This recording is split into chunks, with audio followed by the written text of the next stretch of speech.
There is a moment in every life when you decide to rise, to stand taller than your fear, to speak louder than your doubt, to chase the vision that sets your soul on fire. This is that moment. And here, we walk it together with stories that awaken, voices that inspire, and truths that set you free. This is Positive Talk with Kevin McDonald, where hope has a voice, and that voice is yours. And I want to thank everybody for being here this afternoon. We've got a great show for you today. We've got a man. Well, first of all, Rochelle, how are you? I'm good, Kevin. We've had a very, very high energy and impactful day. I didn't wake up feeling like that, and now I do. And we get to end our week with somebody phenomenal to keep that energy going. So I'm thankful. How are you? I'm really good, thank you. And we get to talk to an author. And he was in the military, and thank you, Jason, for your service. He was in the he was in the military for over 30 years and rose in rank. He started as just a normal guy and ended up being a major contributor, and then he's wrote in a book about all of that. And we're going to talk about all of that. So, Lieutenant Commander Jason Pike, how are you today, sir? Yeah, I'm doing pretty good. Lieutenant Colonel or Jason is fine. And yeah, I'm just getting into those questions and those details of those lives. But yeah, I started up as a private in the National Guard. Some people called that the Nasty Girls, but it's called the National Guard. And this type of a force. We were really a paramilitary, and then I got out and went active duty, and then became more than I ever could have imagined. So, yeah.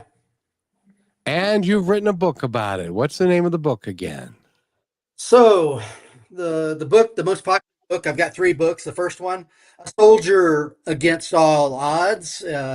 And we were thinking about calling it, We Don't Need Any Einsteins in the Army. But then, well, it was more than just academic, everything. And it was everything as far as academics. It was getting in trouble, getting out of trouble, and just going through the ups and downs of life. My life was very low sometimes and then very high.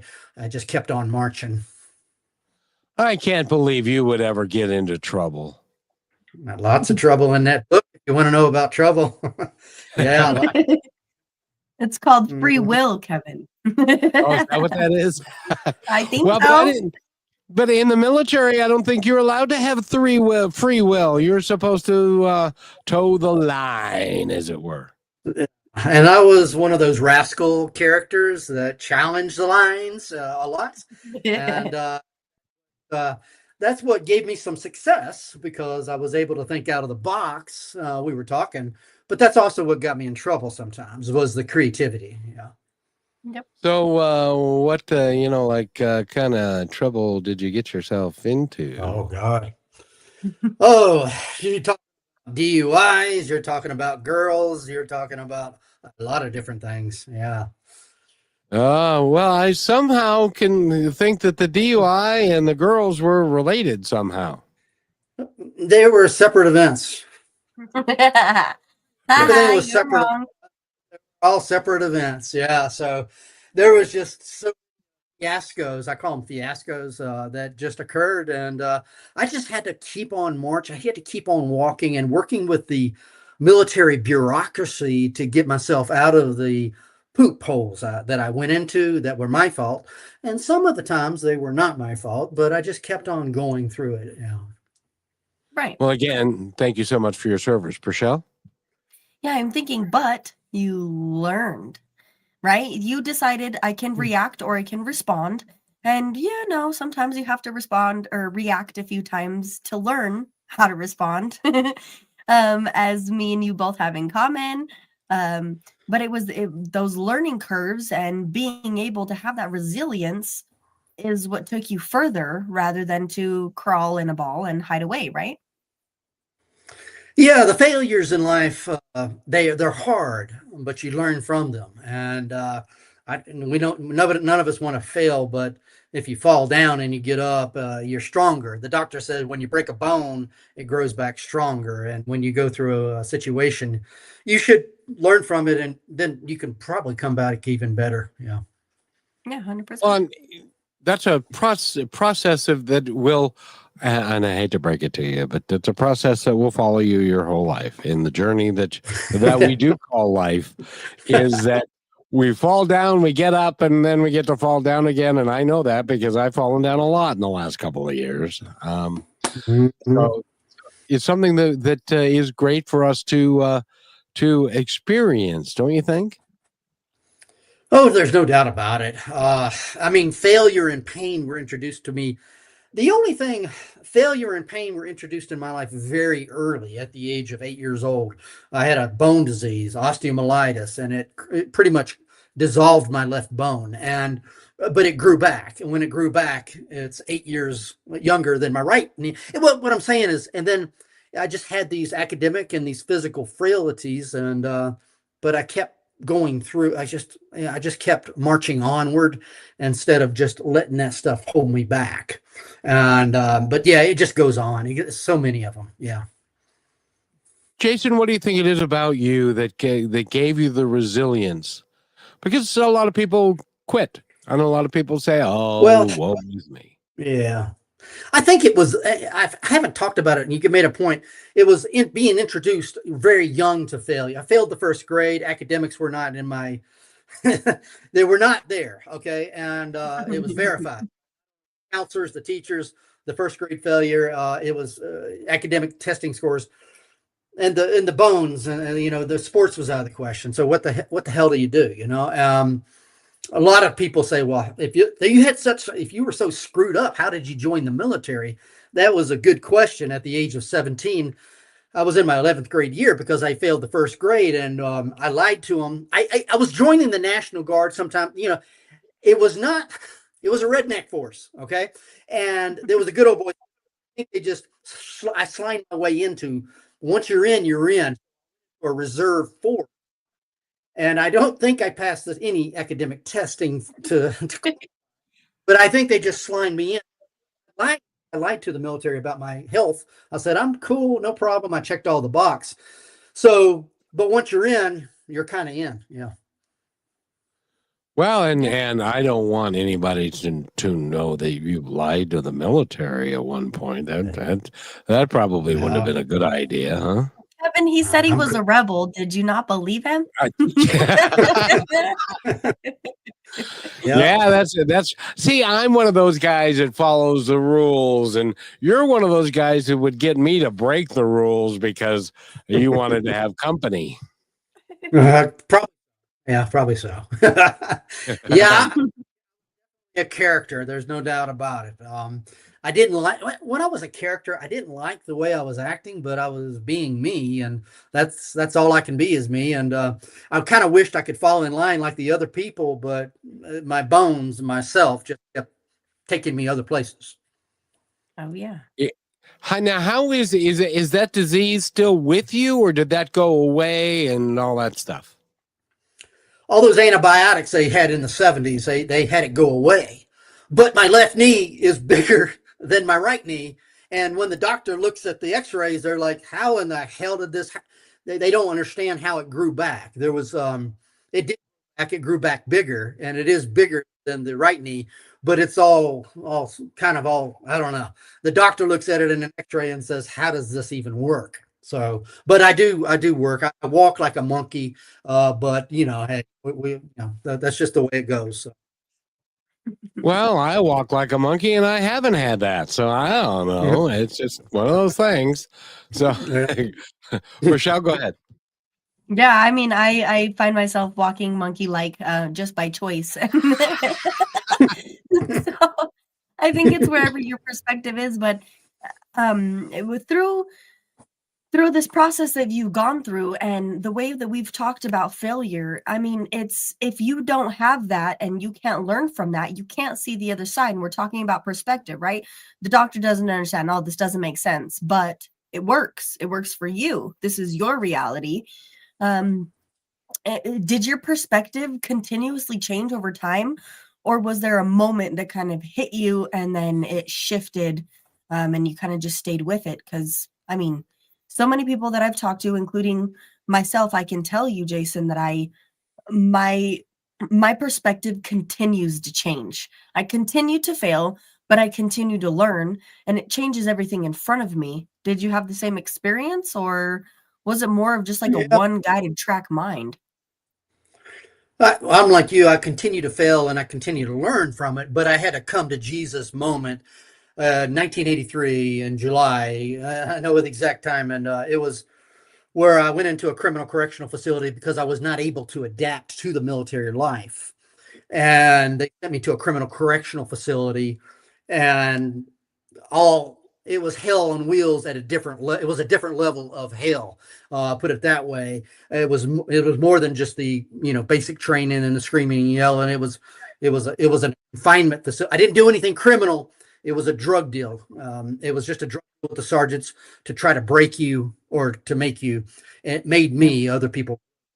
uh, I came out of there and I thought at the age of 7, well, I just turned 18 in basic training. And I said, damn, there's something there that I got, but I don't know what it is. I don't know what I'm going to do, but I can do more what people say. I can do more than what I think. So it was come to Jesus. And I said, I'm just going to go with that feeling, you know. Yeah, that works.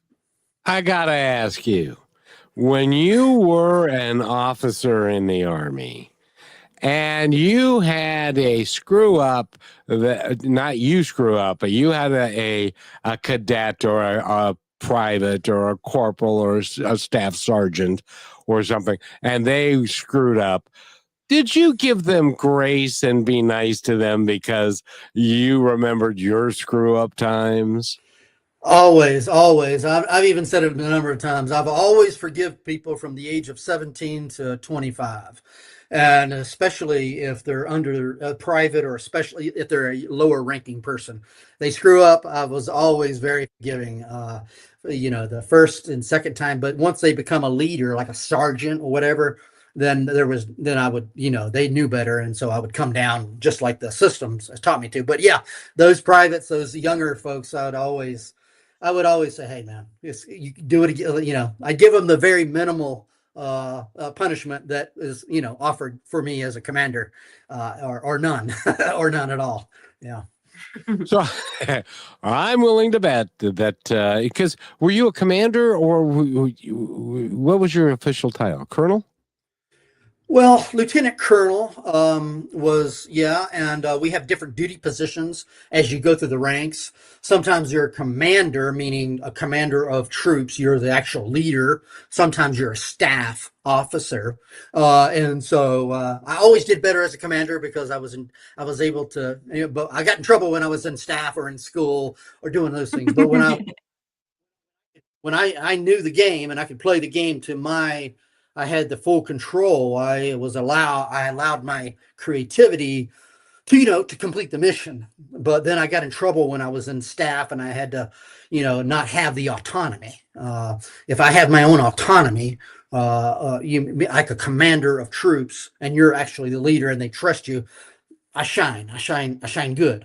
But I get in trouble on other places. Okay. I get in trouble in different assignments. Yeah. So, Well, Makes I sense. can just imagine the conversation that two corporals are having, and one corporal's talking to the other one, and he says, "Boy, I got into trouble, and I have to go see the commander." And it's like, "Oh, I hope it's Commander Pike, because that would be so much better than if it's this other guy." And it did. I'll bet you that conversation happened in your troops from time to time. it sure did, and it sort of saved me. In other words, they would drink beer at the barracks, thinking, do we really? They knew I walked the walk and talked the talk. They knew I was there, even though I didn't tell them. I didn't tell them I used to be in your shoes, but they knew it by the way I walked and act, and that sort of gave me more power and credibility to the troops following me. Yeah. Oh yeah. Well, and congratulations again on your career and all that you've done in the military, and thank you so much because it's a hard life, and I appreciate all the. I'm a little older than you, so I came of age in 1975 at the end of the Vietnam War, and they'd Mm. eliminated the draft, and nobody wanted to go into the military at that point because of the Vietnam experience, and so I missed a lot of that. So that's why I'm asking simple questions, because oh, and we have a '05 Army retired here, and a salute to you, young man. Um, and Beautiful.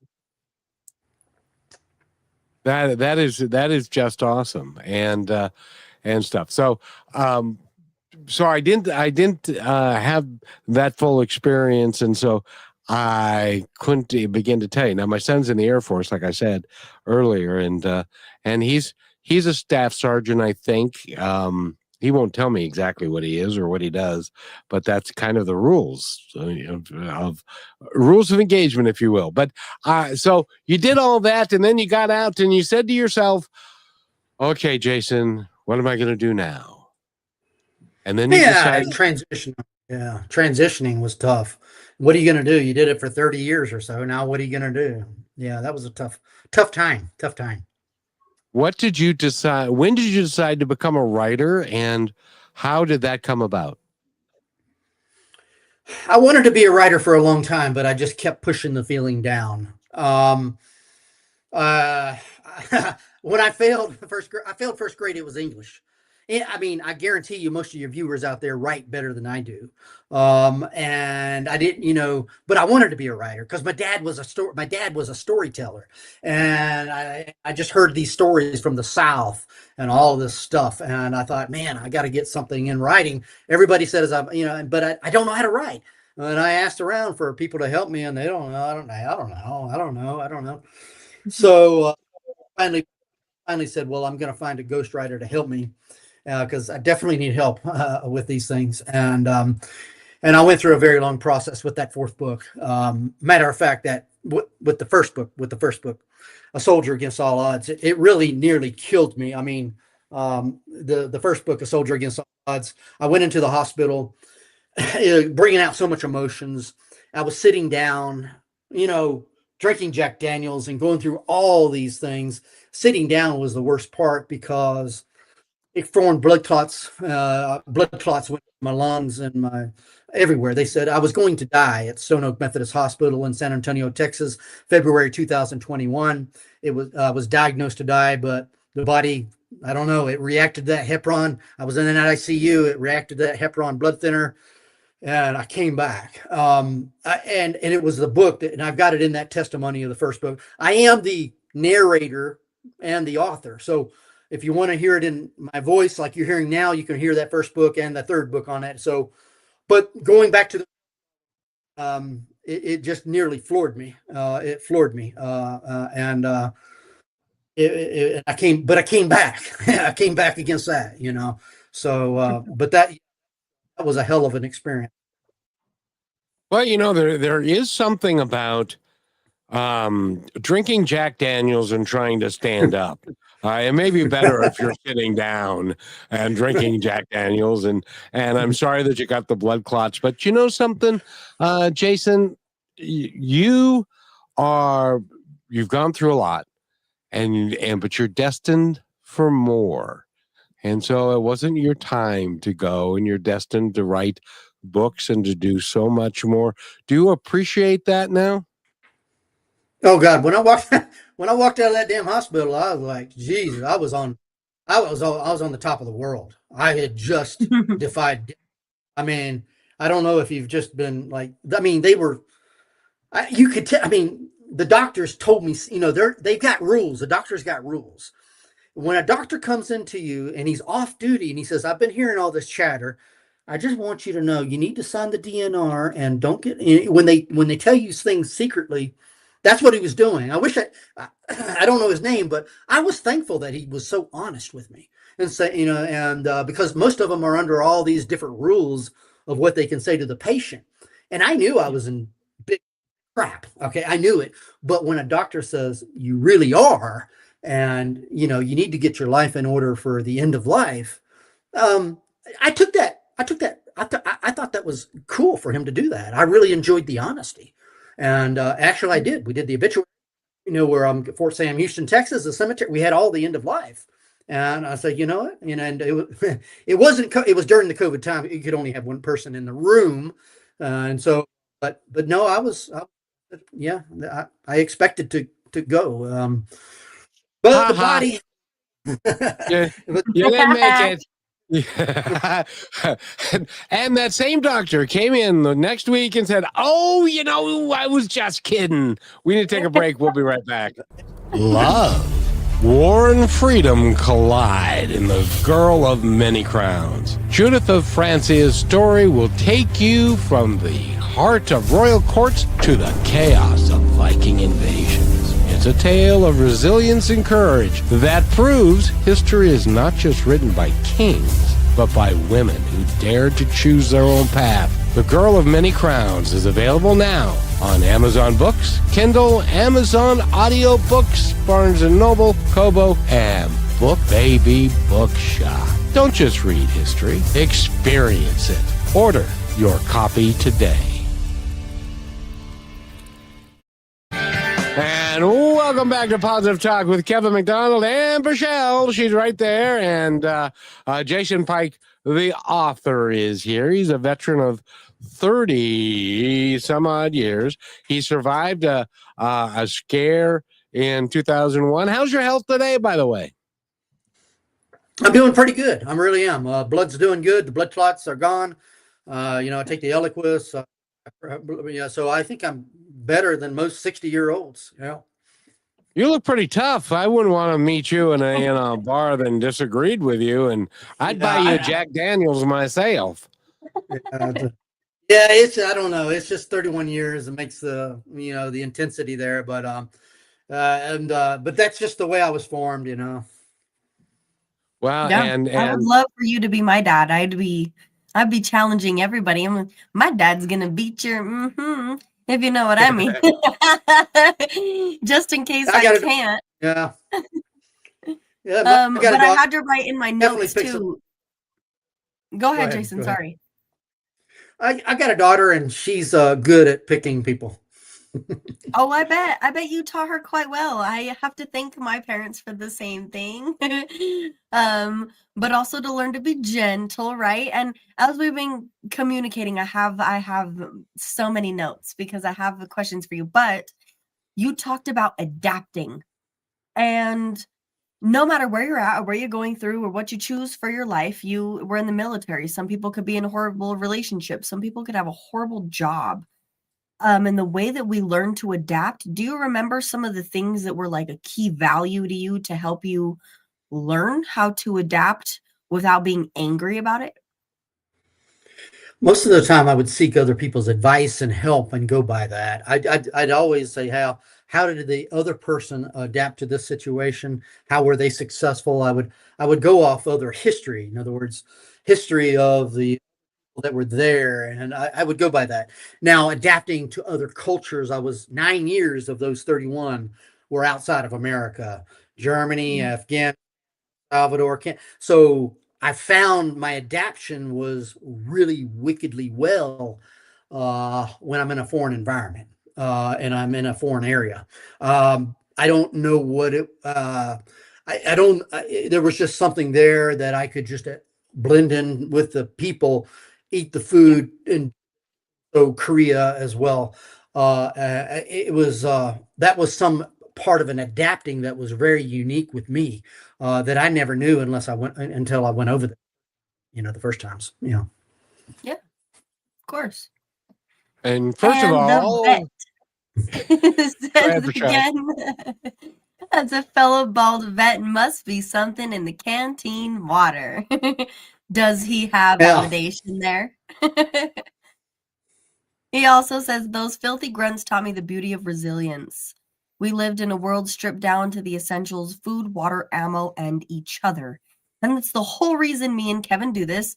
He nailed it right on the head, is because you probably learned at some point in time or another that if you weren't working together as one another with the team that you had, you couldn't make the same decisions, and you couldn't be reliable, and maybe there was dangers that all of a sudden kicked in when you didn't focus on having each other.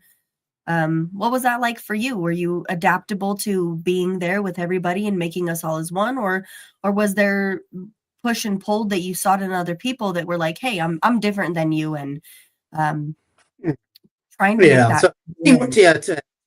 teamwork was always, that's at the very basic of, basic training. When you enter, it's all teamwork, and then you just build on that, and you kind of get everybody is just trying to help each other because they know what goes around, it comes back around. And so when you Yep. see a person drop a water bottle or drop their food, and you're in these situations, you're always there to help them, kind of in a selfish way, because you're going to need help. And that's just kind of how we're formed.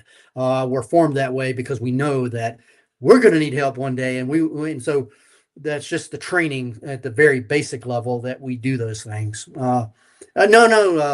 That's just, yeah. We were always working as a team, and bringing the team together in many different forms and fashions. Some unimaginable. Yeah.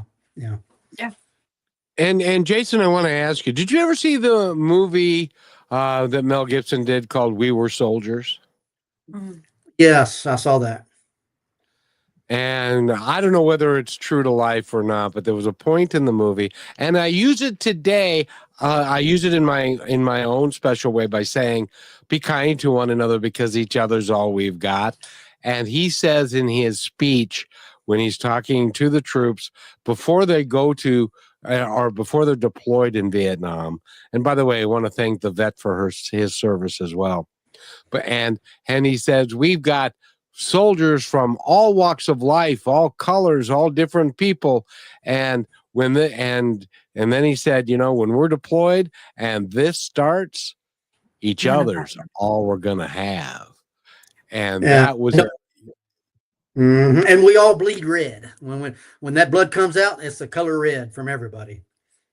Yep. Yes, indeed. And so that, in the perfect world, it's a perfect organization of taking care of each other and being working with each other. But unfortunately, sometimes it doesn't play out that way. Am I correct in that, or is it more? You do have cliques, especially when you get up into the ranks and the sergeants and the leadership of the officer world. They'll get into these various cliques, and then they want to stay in a certain area or have a certain power, and there'll be power plays within the organization, especially with people that are very experienced, because they have an agenda that they want to pursue.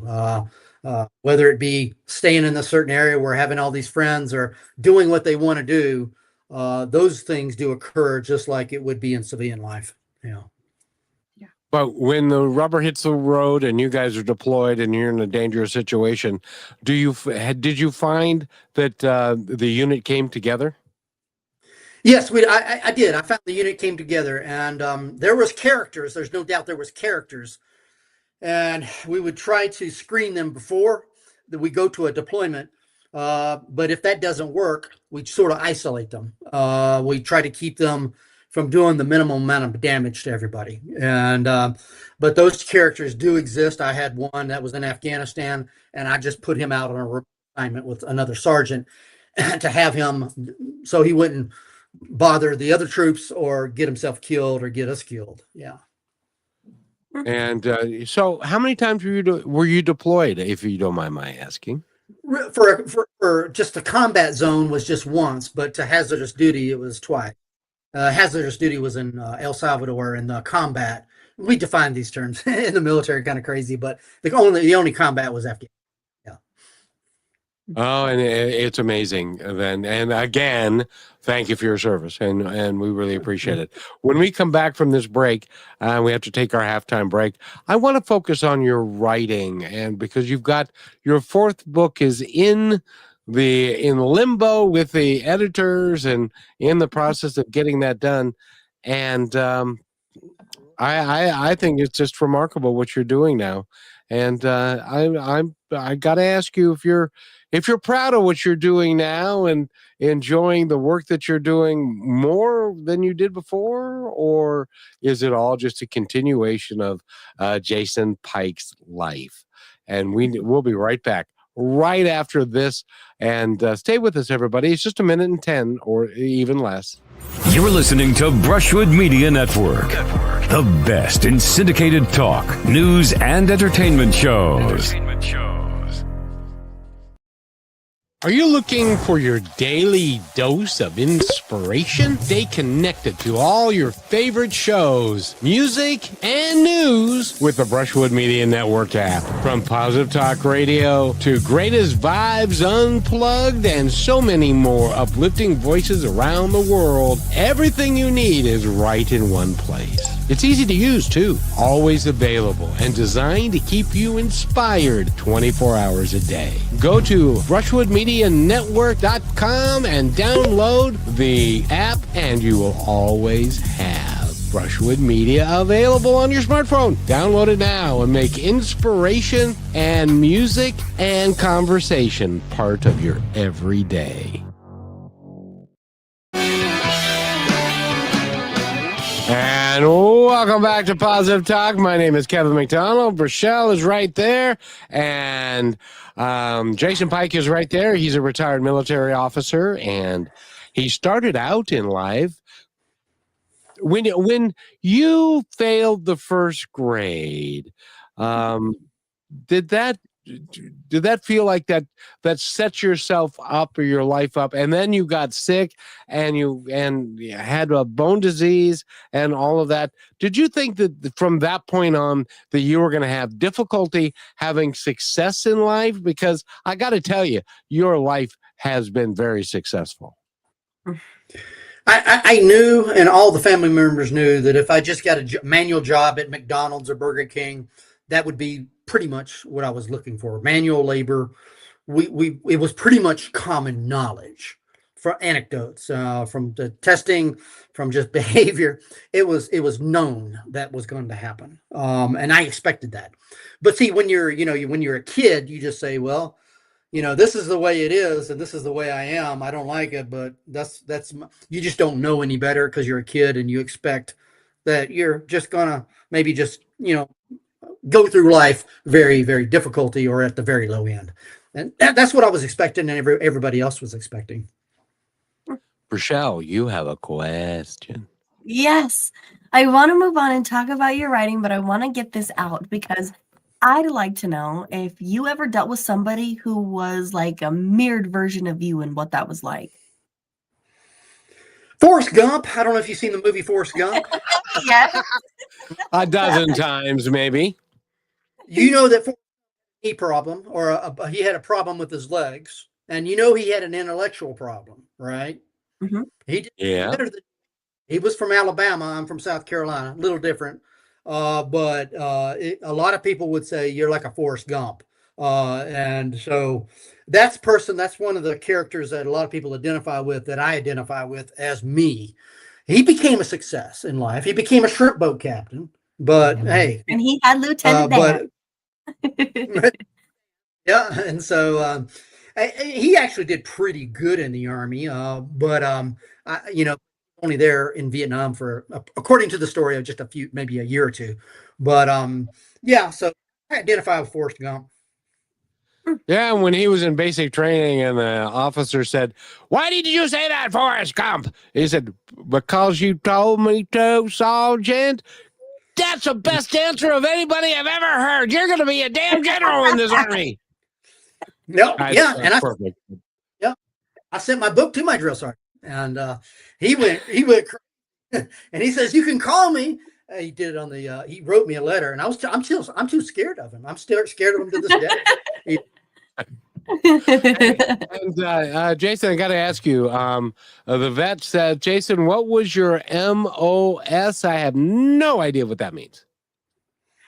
Military occupational specialty. That's your job, and well, I started out as a 13 Bravo. That's a gun bunny. That's it's a artillery gun, gunner, a gunnery for artillery. But then I wound up into the Medical Service Corps, which was a 72 Bravo. But I went through a few different specialties, MOSs, but I started out as field artillery. Yeah. And I'm Beautiful. glad that you understood that, because I had no idea half of what you just said. So I can repeat it if you need it. no, Yeah. that's Okay. no, that's perfect. And Brachelle, more? Yeah, I'm thinking. So my grandpa was in the Navy, and he knew he wanted to go into medic, but went in the same age, right? So you're very young, like your mind is still developing. How you mentioned, like you went in young, and you were still trying to figure out exactly who you were. And my grandpa was a SEAL, and then he became a medic, and where that took him and how it routed his mind. Are you thankful for every step along the way that you took because of what you were able to learn that maybe so many others around you weren't, or that they came to you for advice and said, Jason, I see what you did and why you did the things that you did and what you learned from it, and I want to follow that same path? Yes, I wouldn't have had it any other way, because that's how I formed and that's how I was able to learn. When I became an officer, I felt that it was just so damn easy compared to being a grunt or, artillery, because I had a basic foundation from hell, basically from hell. And that sort of gave me the ability to build from that. And then once I become an officer, it was like, I got this, I got it. I don't need ROTC. Oh man, that's nothing. So all these other just really, to me, find relatively small because of the pounding that I had at the age of 17, very young, and then therefore I built on that. Yeah. Well, and I gotta ask you, the vet is now talking in a language that I don't understand, so I'm going to relay it to you. It's 11H enlisted, 11A officer, branch to detail, 90A, and finally to functional area of 51, I assume zebra, for a total of 26 years. I have no idea what any of that means. Could you please interpret that for us? Apparently, the 11, he came in as an infantry person. 11, maybe 11 hotel. That could have been mortars. I'm not sure of the exact letter out after 11. And then eventually he became an officer and went into a functional area, 90. I don't know what that means, but I think it's acquisition, but I'm not sure. And he went into some very detailed areas of the military that even I'm not even aware of. Oh, Cool. well, very good. And again, vet, thank you for your service. And which is just, oh, wait a minute. He's got more. He was a 11H is a tow gunner, and 90A is ordnance. Okay, cool. See, there's so many. I still have no idea whatever that means. It's incredible specialties. I mean, yeah, there's a specialty for figuring all this stuff out, which is human resources. So, yeah. And 51 Zebra is an acquisition officer. Acquisition. Okay. I thought that was 90 Alpha. Okay. I did. No, ordnance is 90 Alpha. And so I have no idea. And then he was an infantry officer as well. So I don't know the difference between ordnance and acquisition. What's the difference? Well, ordnance, that's bombs. All right. And acquisition is getting that stuff in, all the equipment, all the materials that you need for the military is acquiring. Acquisition is acquiring. And then ordnance is bombs. Would you like to acquire the bomb or to use the bomb? I have no idea. I would rather use it. That acquisition very, very, very complicated. That's way above me. Well, it is great fun talking with you. Now, okay. No, I'm not. We're not going to go talk about politics and stuff or the Afghan pullout and stuff. That's a little divisive. Wait, but I do have another question. Okay. Okay, before we take this next break, it's because Jason, I'm thinking that you knew you were hard-headed from the get, right? But you chose to do something you know was going to push you against the person that you were. Why? That's the only way I know how to be, really. And I Alan, it was I got a little entertainment off of it, personal entertainment. That's kind of a little strange by doing that and seeing what I could get away with. That's part of the rascal part of me that just sort of had an internal joy of screwing with the system. Yeah. Yeah. How did that have a benefit for you though? Because you said you were able to move through that. How exactly? So I was able to sham a lot. I was able to get away with stuff. Finding out how, uh, uh, and so I was just, it was just an internal type of joy that I had to push the system to the limits, or whether it be a leader or the organization, and just to see what I could push and get away with. Yeah, and so that was my benefit. But I still wanted to stay in it, but I wanted to Right. push it a little bit, see what I could do. But it was an internal joy, just me being me. That's basically what that. You That's You fair. were you were one of those guys that pushed it with just because you could.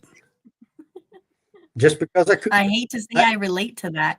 I had a little, I had a little bit of in me because I came from the bottom and I knew that I could do more than yeah. Like I told you, I knew I could do a whole lot, but I just said, I was walking around with that captain cockiness and that major cockiness. Let's see what I can get away with, and of course, there's many things I didn't get away with. I got in trouble, pushed through those things. Um, that's kind of how that was. Trying to paint the picture for you there.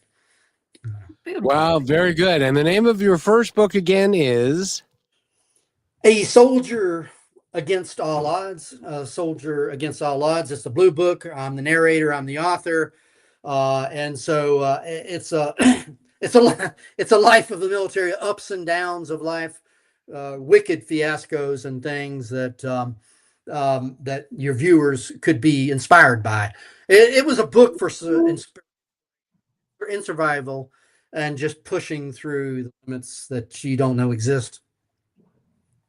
I think it should be made into a movie. What do you think, Michelle? I was just gonna say that, Kevin. I love how our minds talk to each other. Man, what made me think of that is, for one, not only the book, but your life is a story. It is a movie. It is something people can learn from, they can take from, they can say, hey, maybe if Jason did it, then I'm gonna do it. Did somebody come to you and say, Jason, you have to write a book? Or was it something that you woke up with in the middle of the night and you were like, why am I not sharing this? I knew that I could write a book at a very young age. Even when I defied the odds of graduating college, I said, "Damn, I think this is something." And everybody was saying the same thing to me. How in the hell did you do this? And so once you start hearing those questions all the time, then you're thinking, I think I got a story, but I don't want to develop it now because I still gotta push my way through this all these years of the military. I know I got it, but I don't know how to. I don't know how to write. Hell, y'all write better than me, I'm sure. And so, but I had to. I don't know. I just said, well, maybe one day, later, later, later. And then I said, well, finally, but it was mostly people just asking me the same question: how did a dumbass like you do all this? And that was over and over again. And if they're not saying it, they're looking at you see them looking at you, and so you Yep. say, well, I got a story. Forrest Gump came out, and I said, damn. And so so I just said, well, one day, and I finally did it. But yeah, I could have done it earlier, but I did it when I did it. Yeah. Yeah. Well, I bet you're Jason, proud of it. yeah. Yeah. And by the way, I would accuse you of being a lot of things, maybe a rabble rouser and someone who marches to his own drummer a little bit. But dumbass is not one of the things that I would ever call you. Certainly not to your face. I can tell you that right now. Well, my dad told me that all the time. Matter of fact, I've got it written down. I thought that could be a good book to the title. He marches to the tune of his own drummer. My dad would say that all the time. When he's trying to describe me to people asking questions about me, my dad would say, he called me Jake. Well, Jake, he marches to the tune of his own drummer. And I even wrote that down as a possible title to the book. So just what you just said, Well, it's a good subtitle, but I like the title that you've got because it is, and the stories that you've written about in there are terrific. When we come back from this break, let's talk about books 2 and 3 and what is book 4 going to be about. And we will be right back right after this. Stay with us. It's only 30 seconds and we'll be right back. Here's another point to ponder by Positive Talk Radio. A woman spent years hating the reflection in her mirror. One day, she whispered, "I am enough." Day by day, her reflection became her friend. Self-love begins with the words you tell yourself. Speak gently because you are listening. This is brought to you by Positive Talk Radio, where stories of hope come alive. And welcome back to Positive Talk with Kevin McDonald. My name is Kevin. Oh, wait a minute. I already said that. And Rochelle is right there. Have you ever done be something? McDonald if you want to be Kevin. Okay, I'll be that. We can do that. And Jason Pike is our guest. He is an author, and he's got 3 books that are out, and the next book is on its way. Are they a continuation of the original story, Jason, or have you gone amok and run afield? Well, only one is so the only one is sort of goes off that first book. Only one of them, and the second book is called. You talked about transitioning earlier. How did you get out? How did you feel getting out? So I have a book on. It's a self-help guide of transitioning from the military into civilian life. It's out of the uniform back into civilian life, and it's a veteran self-help guide to get your veterans benefits and how to manage transitional stuff. So that one's about a lot of these veterans, they serve and they don't get their benefits. I think only 25% of the veterans go and get their benefits, and the reason I wrote that damn book is because I had to do it myself because no one was around. I had to do my benefits on my own, which I did pretty well at, but it took me a long time. I learned a whole lot about it, just like everything else. I had to figure shit out. And so, but I did go through the process, and I thought after that first book, I says, I kind of know my veterans benefit stuff. I think I'll write a book about that. And so that's why I got that second book out on getting your transitioning and getting your benefits. Now, yeah. Well, and the transition is hard, and you were in the military for over 30 years, and there are guys that have come out, and one of the things that distresses me greatly is the suicide rate of the vets that are in our country. Which leads me to conclude, Jason, and I'd love your opinion on this, that we as a country are not taking as good a care of our vets as we promised them when they went in. Would I be wrong in that? Well, the Veterans Administration is not the best, and it hasn't been the best for years. I've got priority veterans care, but it takes a long time to get in to seek health care. And if you've got anything else, I would encourage you to go somewhere else.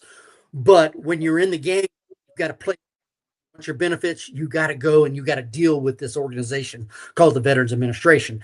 Now, regarding suicide, that's been going on for years in the military. We don't have the golden bullet for the suicide.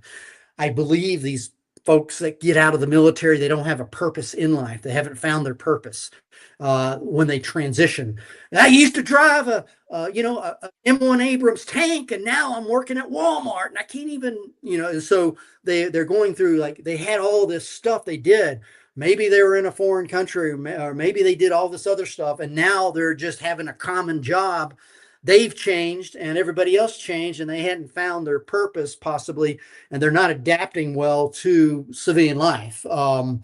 There's a whole lot of reasons, but if I would come down to finding the purpose, finding your healthcare, and trying to get healed a little bit. Yeah. And finding your purpose is a great big deal, isn't it, Rochelle? Yeah. And this is making me think about your support system. I mean, you're used to having that, right? You guys have each other. You're a family. We're together, and we're going to live or we're going to die, and we're in this together. And then you come out, and it's more of like, well, you fend for yourself and take care, you're on your own. And many, many, many people don't know how to adjust, because people don't understand them and what they've been through and how they've shifted. Do you have a book about any of that talks about the support system and what that was like? Did you have to build that up, or was it there for you when you came home? I had to build that up. So when I came home, when I retired off, I was lost like a lot of people were, and so I had to explore. First of all, I wanted my health care. I wanted to tackle PTSD, post-traumatic stress. I wanted to tackle that. But I had the freedom. I had the income to go for it, every therapy I could, and so I did. I seeked all the health care on that, and then from there, I said, well, I need to probably get a job. Even though I got money from two different sources of the military retirement and the VA, it's good to have a purpose. I did do a few different numbers of jobs, and then I just stuck in on and then when I became a writer, I just went full time. I quit my jobs that I had some pretty good jobs, and but I just said, the hell with that. I'm going to go for something that doesn't make a whole hell of a lot of money, but it's a whole lot of passion. So my passion instead of the money. But I had a little different. I had the choice to do that. Yeah. Of course. Well, and the important part is the passion and finding your purpose. And so many guys, they leave the military, and the vet says, I agree with Jason, it's a big shock when you get out, especially for the younger vets, because they're still trying to find their own way just to be, a man, and to then be out there all by themselves. And if they don't have a good support system at home, then it can be very difficult for them. And I wish that we had more services for veterans to help them find their passion, be it being a writer, being an artist, being a musician, learning how to do different things rather than working at Walmart or stuff like that. So maybe we can figure that out down the road. I hope we can. Yeah. Younger looking at this. Go with the VA. I know it sucks. The Veterans Administration sucks, but go with them, play the game, but seek nonprofit activities. Underwater basket weaving. And there's you can ask them.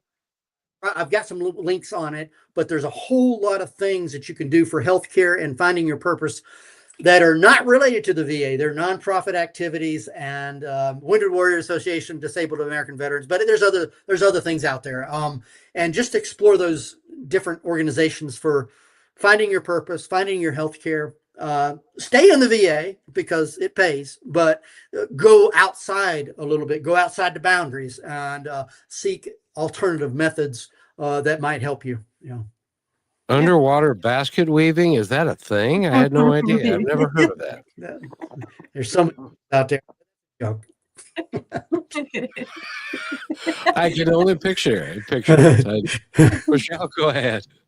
Yeah, Jason, did you ever have somebody that came to you and said, oh my gosh, I got out and I found you. I found your book and I read it, and it just made everything a whole lot of heck easier, because I felt so lost before that. And what was that like for you? Oh, it made me feel really good. I enjoy those comments of people reading them and then making the comments on there. They're on Amazon reviews, and I get entertained by a lot of the various people leaving the reviews or just texting me, or I saw it, I couldn't believe it, and giving them inspiration and hope. It really makes you feel good. Well, yeah, I bet. And the vet says isolation is the enemy for vets, and I probably and I'll love your opinion on it, Jason. But before I do that, I want to let every vet in America know that, barring shutdowns and stuff, hopefully we'll get over that. But there's a number that you can call if you are feeling isolated and alone. It's 988. It's a national crisis hotline, and dial the number 1 after that, and that is for military personnel. So if you are feeling alone and stuff, that is can be a great resource for you. Well, and I want to And add to that, Kevin, because our guest the other day brought this also to my attention, as we've mentioned. If you're anywhere across more than just the United States, you can go to findahelpline.com, and they'll meet you where you're at. So if you're a vet and you're away and you're not home and you're not in the US and you don't know what to do and you feel like you're going to lose your mind, but you probably shouldn't tell your sergeant that, you can also have that website to go through. And thank you for bringing that up, Kevin. I think some people just don't really know that there's somebody out there that they don't know about that cares for their life and the things that they've done. And that means something. absolutely. And Jason, I got to ask you, I got to believe after a 30 some odd year career and transitioning out, and now you're becoming a successful author, that must make you feel really good. Yeah, it was really the first book. I used to didn't think I was an author. I said, no, I'm not an author. And they said, you're an author. And when I had that damn first book out, I would when I first held this book, I was shaking because it nearly killed me. Now I'm an author, but I don't consider my. And so I said, how in the hell did? And so, but yeah, it made me feel very good. And then now with the other books, it's just going on to more. Jason, I want to, if I can give you any piece of advice, I would give you this piece of advice. How we talk to ourselves is very important. And for you to say that you're not an author is a bald-faced lie, and quit lying to yourself because you Being are an an author. Now you're a multiple book author, and so you are a very special man, because there aren't a lot of people that can do that. I can't. And so congratulations, and you should be very proud of the man that you are, the contribution you've made to our country, and the contribution. You're just still a young guy, and the contributions you're going to make throughout life. And thank you for who you are. Hey, you're welcome. Thank you. And Rochelle, anything else before we go? Yes. Jason, please do share with us any ways to find you, get in hold of you, get in touch with your 4th book that is going to be coming out and when that will be. And then any message you'd like to leave us for this beautiful Friday with. So how you can get a hold of me, jasonpike.org, jasonpike.org. That's my website. You're going to find the blogs there. I write blogs every month. You'll find the inspirational messages. You'll find the books there. And that's where the 4th book is going to come out, on jasonpike.org.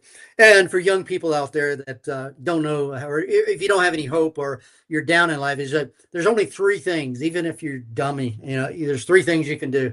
Show up at the right place at the right time with the right attitude, and you'll be above 50% of everybody. You'll probably be 70% or above, right? Even if you don't know anything, show up at the right place, right time, and the right attitude, and that's it. Yeah. Amen. And thank you so much for being here. We really appreciate the man that you are and the contributions that you've made. And thank the vet for being here and contributing to the show as well. And your service has been important to us, and we want to thank you for it all. And so, hey, you're welcome. Thank you. Jason Pike, show the book one more time. The first book of 3 is A Soldier Against All Odds, and that's the most popular book. That's about the failures and fiascos. Of a little rascal who took advantage of all the stuff he could from time to time. Oh, yeah. You got to learn somehow. I can just imagine your commanding officer saying, "Oh no, him again." Oh, And he's standing there like, hi. It's just me. Yeah. So, thank you so much again, and have an awesome weekend. And Rochelle, thank you so much for a grand day. And thank you, everybody, for listening. And take care, and we'll see you next time. Thank you for being part of Positive Talk with Kevin McDonald, where stories inspire and voices remind us of what truly matters. May today's conversation give you hope, courage, and a reason to keep moving forward. And just remember, till next time, be kind to one another, because each other's all we've got.